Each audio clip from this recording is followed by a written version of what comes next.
Sudah selesai makan malam itu saya marah. Mereka mau apa itu latihan kita di kamar, saya bilang marah. Baru mereka bikin api dapur baru biasanya lah. Setiap hari itu mereka latih memang itu. Saya bilang kamu dua ini mau sekolah kah atau mau apa? Saya tanya seperti itu. Terus Boni dan aku bilang itu, Bapak ini kamu tiap hari mereka ini juga sekolah. Tujuannya sama, sekolah dengan ini tujuannya sama. Sebelum menonton jangan lupa tekan tombol subscribe dan like dan juga nyalakan tombol lonceng agar mendapatkan notifikasi update terbaru dari kami.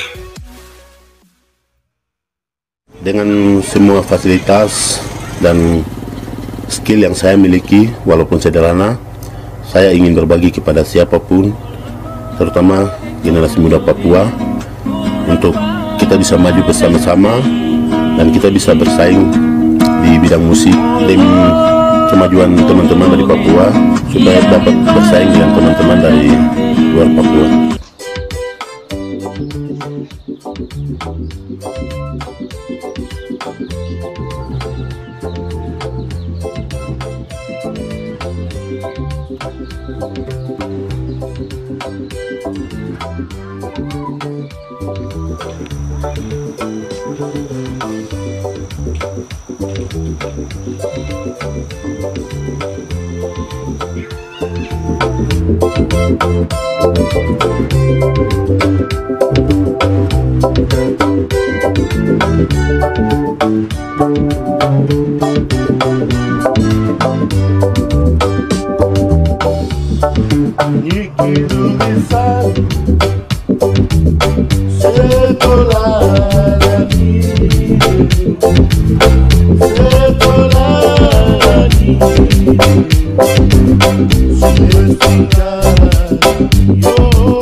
Awal mulanya itu dari kampung, bermain dari kampung, ikut bapak di mereka yang saat itu mereka main musik di gereja. Saya gabung dengan bapak di mereka untuk main musik di gereja.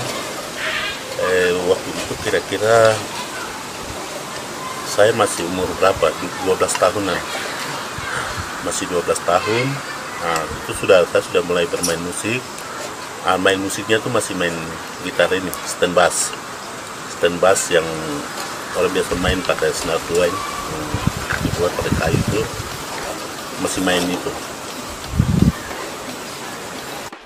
Kadang-kadang dia main gitar itu dengan mulut, pokoknya masuk di rumah tutup, pokoknya dia itu terus berhenti. Lalu adik Boni dia ikut kami, baru Boni dia pegang bass.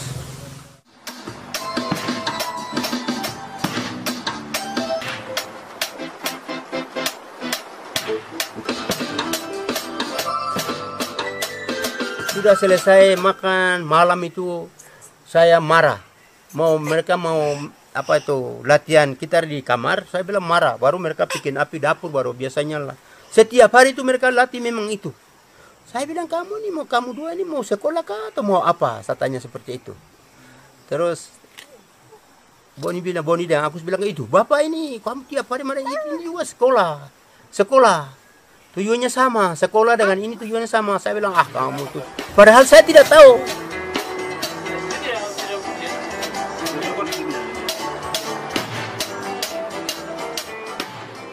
Dulu sama-sama di dapur kita nyanyi-nyanyi sampai bapak dia marah-marah. itu makanya dia mau jadi begini kah? Saya waktu itu saya pikir begitu. Bersama cuma saya bangga sekali, aduh, tapi saya bangga juga ya. Dia banyak tanya, dia banyak ikut, begitu terus. Roni itu waktu itu.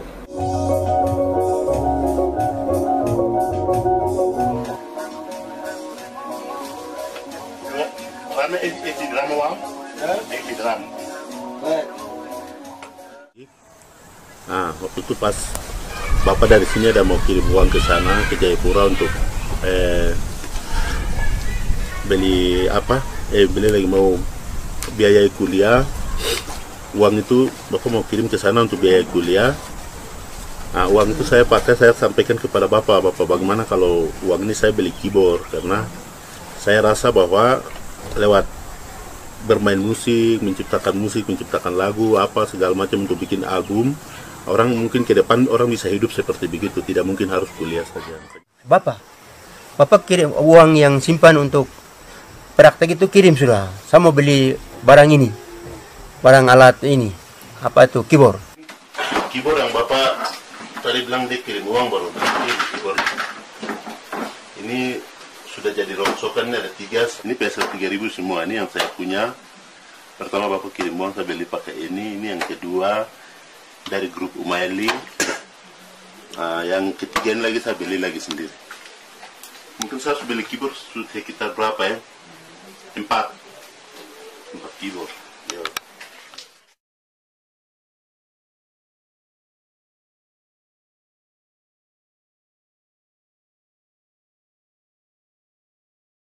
Setelah beli keyboard, baru setelah itu baru saya mulai bentuk itu MIDI-nya, bentuk MIDI keyboard.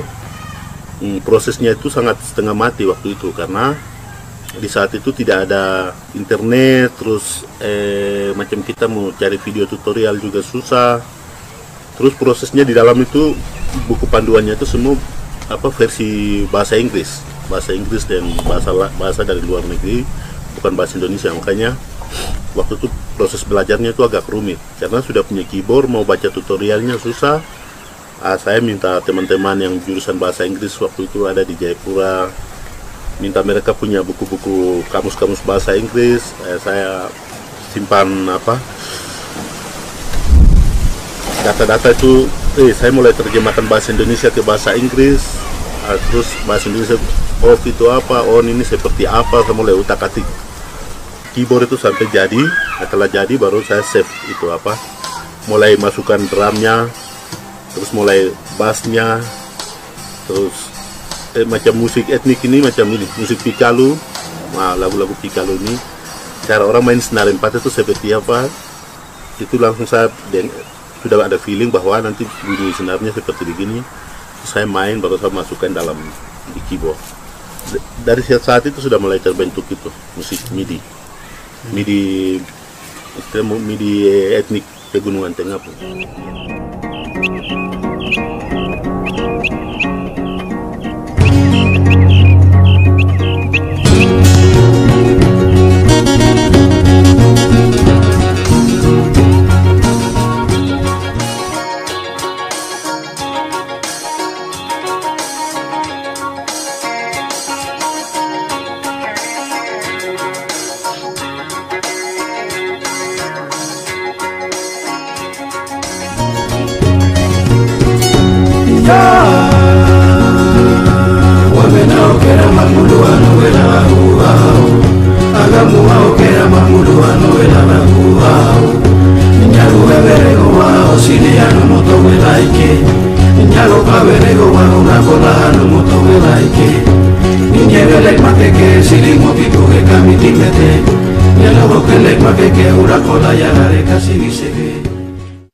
Masalah seniman anak Papua, bahkan juga khusus untuk anak gunung, Kakak Boni merupakan orang yang pencetus pertama.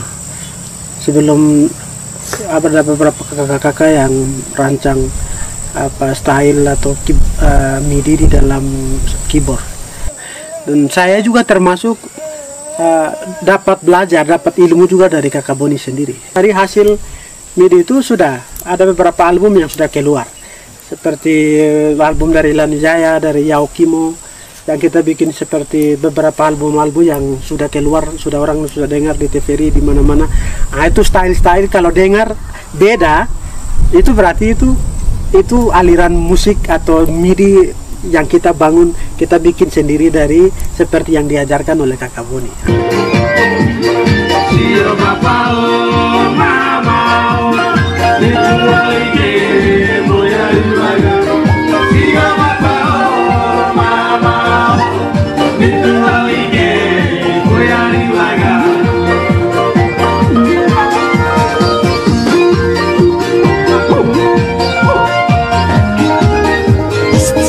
Terus khusus untuk lagu-lagu yang saya ciptakan, itu saya ciptakan di saat situasional.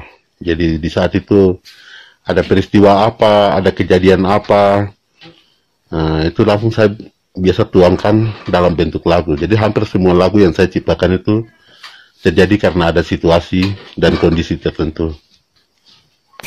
Orang datang ini orang cari ini nih, cari anak wamena, pokoknya orang dulu semua orang cari. Jadi waktu itu kita tidak bisa keluar rumah, tinggal saja dalam rumah, baru bapak bikin satu lagu. Dengar, ya.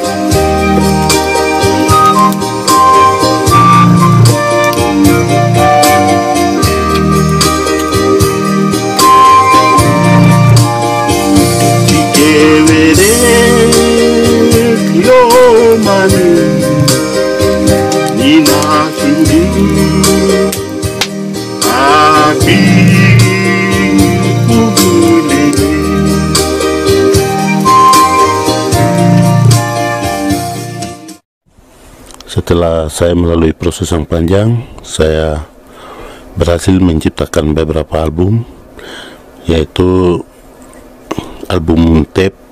Masa itu album tape, ada album Maniko Group sampai volume 5.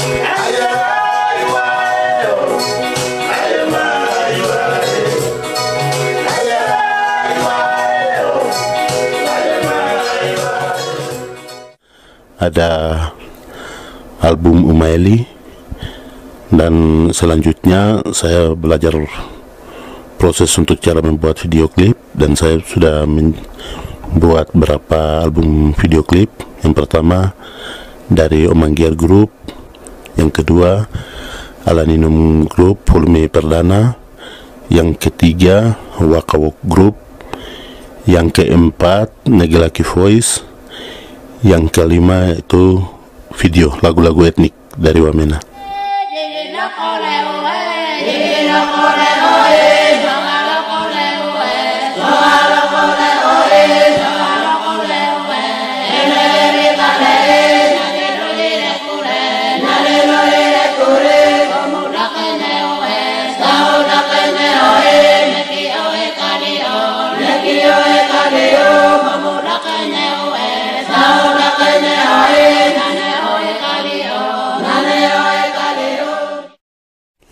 Setelah saya berhasil dengan semua ini, mulai dari belajar musik, membuat musik, sampai membuat beberapa album rekaman, saya ingin supaya ilmu yang saya miliki, kemampuan yang saya miliki ini, skill yang saya punya, walaupun dengan fasilitas yang sederhana, saya mau ingin berbagi kepada siapa saja, termasuk adik-adik saya yang sekarang ini mulai saya ada kasih latih, mulai dari cara proses pembuatan musik, memakai keyboard, memakai FL Studio, atau sekalian mengajar musik juga. Saya mengajarkan adik-adik banyak tentang membuat film, mulai dari proses syuting, edit, sampai selesai. Saya mau supaya adik-adik saya ini bisa lebih punya kemampuan, skill yang mungkin lebih dari saya di kemudian hari.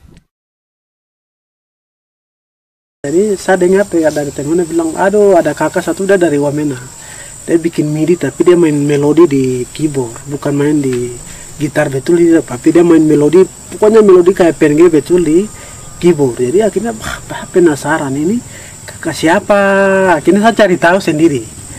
Nah, ternyata kakak Boni ini dia ada yang beberapa teman-teman, mereka tinggal di Terminal Sempat itu, mereka biasa main-main situ. Nah, jadi satu hari ini saya pokoknya nekat sekali mau lihat langsung di kakak Boni punya rumah. Jadi saya mau lihat saja. Akhirnya betul saya dari siang pulang ke kampus tuh langsung saya lari ke Terminal 4, baru saja ke kakak Boni. Dia tidak kenal juga, dia salam saja dulu. Dia kasih keluar keyboard, mau dia main-main. Wah, saya heran. Jadi aduh, kakak ini bahaya sekali. Jadi itu yang dia jadi inspirasi juga bagi kita. Jadi seperti saya dan juga ada beberapa teman-teman itu, kita semua belajar dari kakak Boni. Kakak Boni ini orang, dia terbuka sekali. Ilmu dia tidak pernah simpan, tetapi dia terlalu kasih adik-adik yang ingin tahu tuh, dia cepat sekali, dia cepat connect, baru dia kasih ilmu. Nah.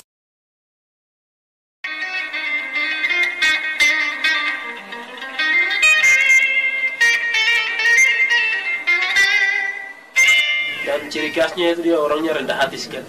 Nah, rendah hati yang karena dasarnya rendah hati, anak muda banyak yang suka untuk datang untuk belajar sesuatu dari dia.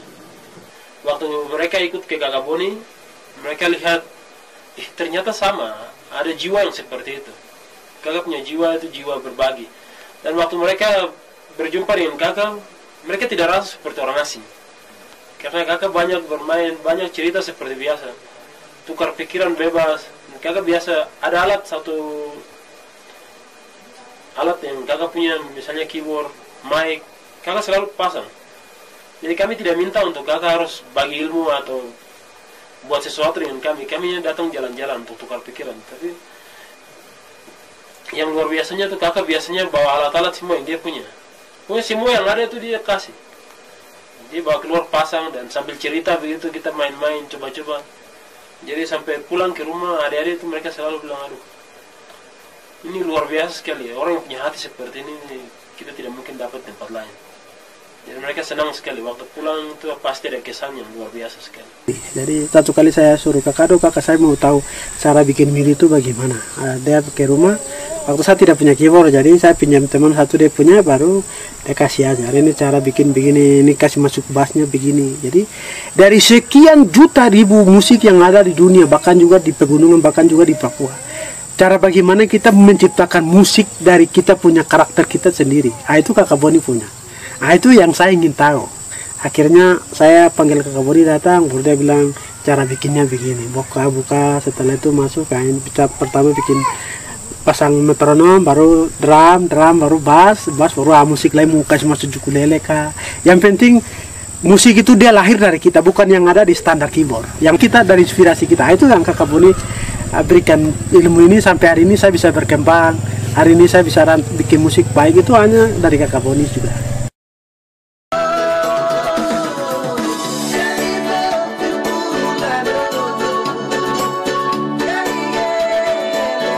Musik kayak kakak bikin Kayak apa? yang bagian kiri kanan. Oh iya, ini baru versi bagus.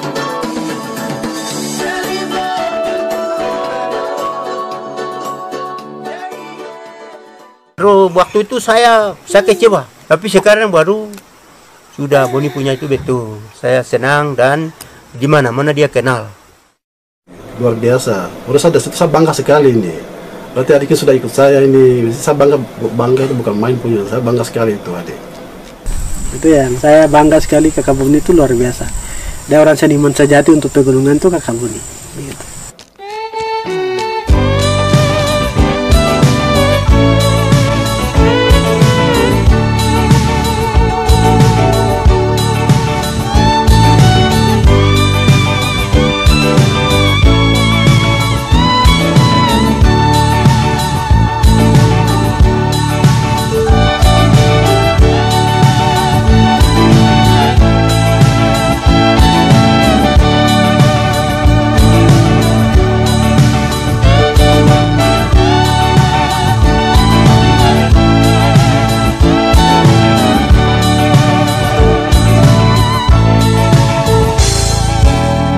Pemerintah itu sebetulnya kalau sebaiknya mereka buka mata boleh, maksudnya kita seniman-seniman orang asli Papua, lebih khusus kita Wamena ini kan banyak seniman adik-adik ini, seperti Adik Boni juga, terus adik-adik lain itu banyak saya lihat. Sekarang ini musim banyak yang muncul ini. Ini sebetulnya kan potensi untuk daerah ini, tapi kan pemerintah selama ini kan tidak pernah buka mata untuk mereka itu. Kalau kita tekun, kita belajar, kita sudah situ kan dari sini kita bisa hidup sebetulnya. Dan kalau sudah begitu kan otomatis kan angka kemiskinan kan bisa tekan, bisa menurun. Tapi kan bagian ini kan pemerintah tidak pernah perhatikan. Nah, ini yang kadang kita sebagai ini juga kecewa berat. Jangan adik-adik saya yang di belakang saya ini korban seperti saya. Mungkin tidak ada perhatian dari pemerintah, apalagi kita yang sudah punya skill begini baru diterlantarkan begitu. Karena saya sudah mengalami sendiri apa yang saya buat dari awal saya cerita itu, saya pikir ini suatu pekerjaan dulu itu saya anggap main-main. Ternyata ini sangat bermanfaat untuk saat ini. Sangat bermanfaat, dan apa yang saya lakukan ini juga saya jadikan sebagai pekerjaan, dan istilahnya ini juga sebenarnya itu harus ini juga bagian dari peluang usaha. Jadi contoh kemarin saya bisa bikin album, kemarin Alam Nyaman kemarin itu saya bisa mempekerjakan adik-adik lain. Jadi adik-adik yang main musik saya bayar, terus adik-adik yang menari saya bayar, seperti begitu. Jadi sebenarnya ini lapangan pekerjaan yang selama ini mungkin dari pemerintah tidak perhatikan. Jadi saya harapkan ke depan kalau bisa pemerintah daerah masing-masing, terutama pemerintah daerah Jayawijaya, tolong perhatikan serius